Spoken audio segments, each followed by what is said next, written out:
Welcome. Today, we'll learn how to disable light mode on Discord and switch to dark mode, which can be easier on the eyes, especially during late-night gaming sessions. So, if you're ready to transform your Discord experience, let's get started. First, open the Discord app on your Android device. Make sure you're logged in and on your home screen, where you can see all your servers and chats. Next, look at the bottom right corner of the screen. You'll see an icon that says You. Go ahead and tap on that. This will take you to your personal profile and settings where you can customize your Discord experience. Once you're in your profile, look for the gear icon located at the top right corner of the screen.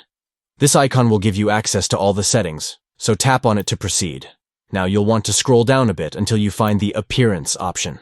This is where you can adjust how Discord looks and feels. Tap on Appearance to open up the appearance settings.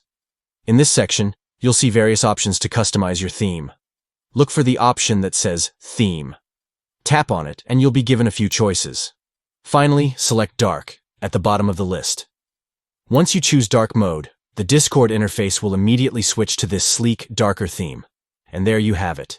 You've successfully disabled light mode on Discord. Enjoy your new dark mode experience, and happy chatting.